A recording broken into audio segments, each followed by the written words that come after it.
கச்சத்தீவில் கட்டப்பட்டுள்ள அந்தோணியார் ஆலய திறப்பு விழாவில் பங்கேற்க ராமேஸ்வரத்தில் இருந்து 3 படகுகள் மூலம் 100 பேர் இன்று செல்கின்றனர். அதன்படி ராமேஸ்வரத்தில் இருந்து முதல் படகு கச்சத்தீவை நோக்கி சற்று முன்னர் புறப்பட்டது. இது குறித்த கூடுதல் தகவல்களை தருகிறார் எமது செய்தியாளர் பாலா. பாலா, சொல்லுங்க, முதல் படகுல எத்தனை பேர் கச்சத்தீவுக்கு சென்றிருக்காங்க? அங்குள்ள நிலவரம் குறித்து விரிவாக சொல்லுங்க.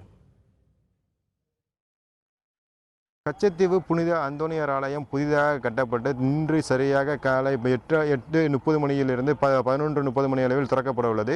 இந்த ஆலயமானது இலங்கை கடற்படையால் கட்டப்பட்டு இன்று யாழ் மறை மாவட்ட ஆயரிடம் ஒப்படைக்கப்பட உள்ளன. இந்த விழாவில் கலந்து கொள்வதற்காக இலங்கையினுடைய யாழ் மறை மாவட்ட பகுதியிலிருந்து கன்னியாஸ்திரிகள் மற்றும் பங்கு தந்தைகள் என ஒரு 20க்கும் மேற்பட்டோர் வர உள்ளனர்.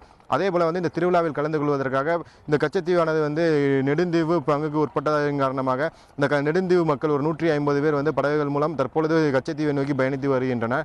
அதே போல கச்சத்தீவில் பாரம்பரிய உரிமை தமிழர்கள் இருப்பதன் காரணமாக இந்த ராமேஸ்வரத்திலிருந்து 100 பேர்த்துக்கு இலங்கை அரசு அனுமதி அளித்திருந்தது.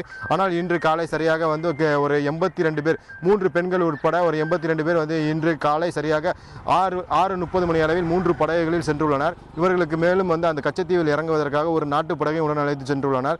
இந்நிலையில் ராமேஸ்வரத்திலிருந்து சரியாக அவர்களை 82 பேரையும் 3 படகுகள் செல்வதற்காக சுங்கத்துறை அதிகாரிகள் மற்றும் வருவாய்த்துறை அதிகாரிகள் அனைவரும் சோதனை செய்து அனுப்பிய பின் சற்று நேரத்துக்கு முன் ராமேஸ்வரத்திலிருந்து இந்த படகானது கிளம்பியுள்ளது. சரியாக 9 மணி அளவில் இந்த 3 படகும் கச்சத்தீவை அடையும் என தெரிய வருகிறது.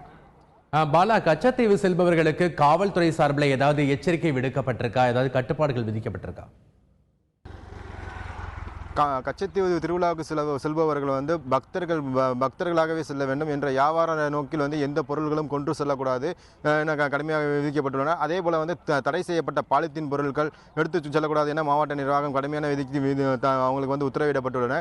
அது மட்டும் இல்லாமல் அனுமதி பெற்று உரிய ஆவணங்கள் மாவட்ட நிர்வாகத்தால் கொடுக்கப்பட்டுள்ள அந்த அடையாள அட்டை வைத்திருப்பவர் மட்டுமே செல்ல வேண்டும். மற்ற பகுதியிலிருந்து வேறு யாரும் சென்றால் அவர்கள் மீது கடுமையான நடவடிக்கை எடுக்கப்படும் எனவும் தெரிவித்துள்ளன.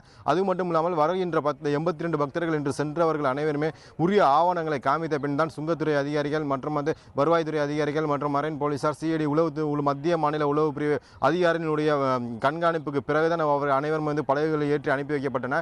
அது மட்டும் இல்லாமல் இவர்கள் தற்பொழுது கச்சத்தீவை நோக்கி சென்று கொண்டிருப்பதன் காரணமாக அவர்களுக்கு துணையாக 2 மரைன் அதிவிரைவு படகுகள் அவர்களுடன் சென்று கொண்டிருக்கின்றது. அது தவிர கடல் படையினுடைய 4 படகுகளும் அவர்கள் இந்த பகுதியை கண்காணித்து வருகின்றன. இது தவிர கடலோர காவல் படையின் ஒரு மிகப்பெரிய கப்பல் ஒன்று சர்வதேச எல்லையில் நிறுத்தி வைக்கப்பட்டுள்ளன.